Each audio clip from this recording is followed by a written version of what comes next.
After moving out, my mother-in-law cheerfully declared over the phone, "Your house is no longer available. I hope you're managing without a place to call home. Hang in there."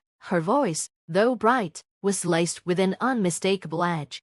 I could only manage a nonchalant before adding, "Enjoy your new home." Her response came swiftly, "Yes, thank you, and please, never come back. After all, you'll be getting a divorce soon enough." With that, she hung up. I stood in the airport, momentarily stunned, but instead of the anger I might have expected, a wave of relief washed over me. A small smile crept across my face as I clenched my fist in a triumphant gesture. I felt an unexpected spring in my step as I headed for the exit, feeling utterly victorious.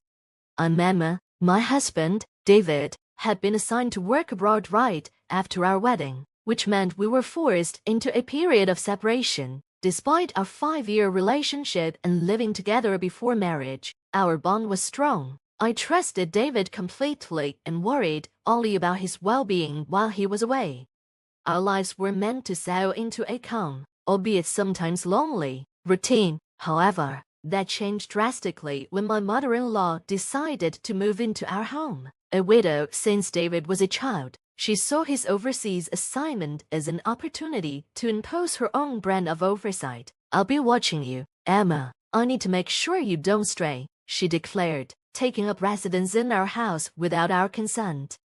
Her motivation was clear. She had been cheated on and abandoned by David's father, who vanished without a trace. Determined not to let history repeat itself, she took it upon herself to monitor my every move. Her relentless scrutiny made my life unbearable. Despite David's repeated pleas for her to leave, she remained stubborn. "David trusts you too much," she would scoff, "but I know better. A woman like you is bound to cheat." Her baseless accusations were a daily headache. No matter what I did, she linked it to infidelity. She wouldn't even prepare dinner for me, opting instead to cook for herself with the food I had bought. And she didn't bother with grocery shopping, so simply used up the ingredients I had left behind, leaving me stranded when I returned home to find my supplies mysteriously depleted. I tried to voice my frustrations, but my mother-in-law either didn't care or simply ignored me. "I bet you're out dining with your boyfriend, since you're obviously cheating," she would sneer, pushing my patience to its limit. Even when I came home late from work and tried to cook, she'd make a scene, accusing me of infidelity because of the hour.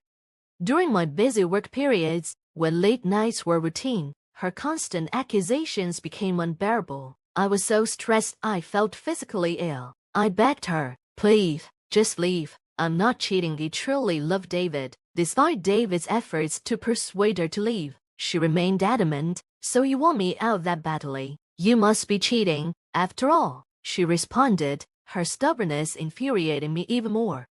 One day off, I went out to meet a friend and, predictably, was accused of cheating once more. My mother-in-law seemed fixated on catching me, trailing me in the most conspicuous way. She hid behind lampposts and peered from behind our home's brick wall, making her presence known. I chose to ignore her antics as I met up with my friend Abby at a cafe. As we grumbled about the situation in low voices, a flash of light blinked intermittently. My mother-in-law was taking pictures of us. Abby, a close friend since our student days, noticed and asked suspiciously, "What's that?" I quickly reassured Abby, "No need to get involved. Let's just ignore her." Abby, with her pixie cut and edgy street fashion, looked so androgynous that I joked she might be mistaken for a man. This made Abby laugh heartily, enjoying the absurdity of the situation. To provoke my mother-in-law further, Abby playfully held my hand as a joke. Each time my mother-in-law snapped a photo, her excitement was palpable. Her nostrils flared with glee. I couldn't help but laugh at the ridiculousness of it all. After witnessing her comical surveillance, I felt some of my stress melt away. Abby and I went shopping, and as expected, my mother-in-law trailed us home, still hiding and snapping photos from a distance. As usual, my mother-in-law was lurking behind lampposts and brick walls, trying to catch me in the act. I couldn't help but find the whole situation amusing. Each time I turned a corner, she scurried off to find a new hiding spot, as if we were playing an absurd game of hide and seek. I played along, dodging her and finding her antics increasingly ridiculous. When I finally arrived home and began to take off my shoes, she burst in with the excitement of a child who had just discovered a hidden treasure. "Emma, look, I've got proof of your infidelity," she declared triumphantly, holding up a disposable camera. "I'm going to send these to David. Get ready." I wasn't particularly fazed. "Oh, really? Good luck with that," I replied with a nonchalant shrug, which only seemed to occur more. She buzzed around me like a relentless, nagging child. "Are you okay with this? Your face and his are clearly visible in the photos." I remained calm, replying, "That's fine." The fact that Abby's androgynous look might have led to her being mistaken for a man was unfortunate, but David had met Abby several times before our marriage. Even if my mother-in-law sent photos of Abby and me, David would likely recognize her as just a friend. As I endured my mother-in-law's increasingly childish schemes, I received news of a sudden business trip overseas. It was a disappointment that I wouldn't be able to meet David because the trip was to a different country, but there was no helping it. I informed my mother-in-law about my upcoming departure, knowing it would only add to her already distorted view of our situation. Though I hadn't asked for her opinion, my mother-in-law seemed to have turned my business trip into her own version of a romantic escapade. While I was busy preparing for the trip, she smirked and said, "It'll be a big problem if you come back pregnant from your little romantic getaway. David hasn't seen you in a while, so it won't be easy to pretend the baby is his." Her distasteful imagination was so absurd that it hardly seemed worth arguing. I responded with a practiced nonchalance, "Yes, indeed, but it's a business trip, not a romantic getaway." With that, I left for my trip. The business trip was intense and non-stop, and the days passed in a blur. By the time I returned to the U.S., I was utterly exhausted. My boss, who had also been on the trip, was equally worn out and went straight home. I planned to buy some duty-free sweets before heading back, so I took a moment to rest on a bench. Just then, my phone rang. It was Abby calling with some surprising news. "Welcome back, Emma. There's something you need to know," Abby said when I answered her call. "Your mother came by the company today. It's a place most people don't visit, so I was quite surprised." My blood started to boil at the thought of my mother-in-law showing up uninvited. Abby recounted how she had dealt with this situation and asked if she had been too harsh. I chuckled and replied, "No, I think she got exactly what she deserved." After ending the call with Abby, I was just about to leave when my phone rang again. This time, it was my mother-in-law. "Emma, you should be back from your trip now. Did you enjoy your little affair getaway?" she asked, her tone dripping with sarcasm. I sighed, replying, "It wasn't an affair trip. I didn't particularly enjoy it because it was for work." "Oh, and by the way, I've already sent David the so-called evidence photos," she continued, clearly pleased with herself. I responded with a simple, "I see." As she prattled on, ignoring my indifference, she continued, "Actually, I moved, so your house is no longer there. I sold it. You must be struggling without a place to go, but hang in there."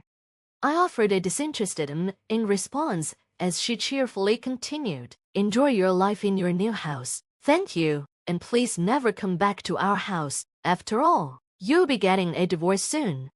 As my mother-in-law hung up, I stood in the airport for a moment, feeling not anger but a surprising sense of joy. I couldn't help but do a small fist pump, feeling a lightness in my step as I prepared to head home.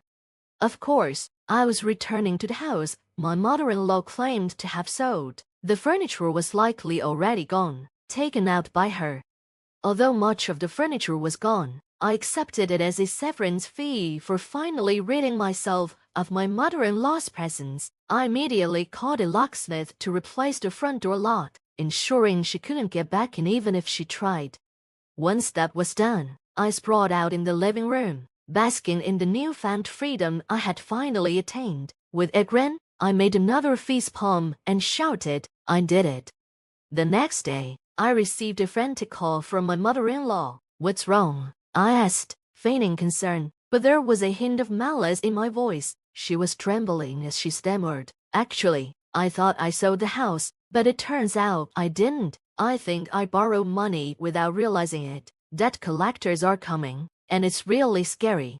That must be terrifying, I replied calmly, hiding my satisfaction.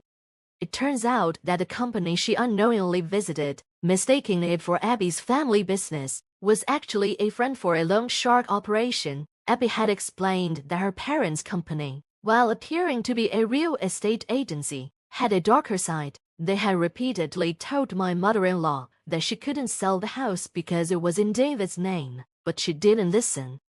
Desperate to sell, she ended up at the wrong company. In her haste, she signed a promissory note, thinking she was selling the house, but she was actually taking on a massive debt. The document obligated her to repay $1,000 every day. She managed to pay off the debt collectors for the first day, but she had no means to keep up with the payments. And now, she was crying to me for help. Please, Emma, you have to help me. The debt collectors are pounding on my door from dawn. It's terrifying I can't sleep, and I don't have any money left. I used to borrow money to buy a new house, so I don't even have any savings. Please, transfer $10,000 to my account every week until I've paid off the debt. I sighed, amused by her desperation. Do you really think you'll ever be able to pay off that debt? Even if we combine my income with David's, it would be impossible to send you that kind of money every week. But I have no other choice. There isn't a job out there where I can earn $1,000 a day, she cried. Well, I replied, half joking, why don't you try talking to the company you borrow money from? Maybe they can introduce you to a job that pays that well. To my surprise, my confused mother-in-law responded, really?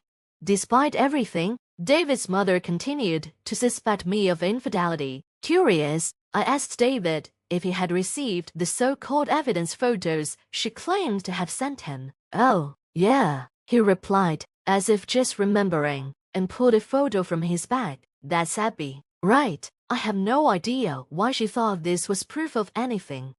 He handed me the photo, a beautifully composed shot of Abby and me, taken from behind. The scenery was picturesque, almost like a page from a photo album. Abby, true to form, was playfully making a peace sign behind her back, adding a touch of humor to the image. I actually had a huge fight with my mom over the phone, David continued, his voice tinged with frustration. I told her I cut ties if she kept accusing you, but she wouldn't listen. It really annoyed me, but I thought this was a good picture, so I brought it home. I couldn't help but chuckle at the thought that my mother-in-law might have had a hidden talent for photography. What a waste, I mused, appreciating the unintended artistry of the shot. We owe Abby a lot. We should pay her a proper visit sometime soon, I suggested. Just make sure you don't sign any documents she might hand you, I joked. David laughed. I'll never sign anything she gives me. With that, David and I were finally able to settle into our life as a newlywed couple. Free from the shadow of his mother's suspicions, we didn't know what became of her after everything, but we suspected she was still doing hard labor somewhere in the States. We could probably find out if we asked Abby, but neither of us had any desire to track her down. Instead, we focused on our happiness. Soon after, I gave birth to our first child, and we spent our days basking in the bliss of our new family life.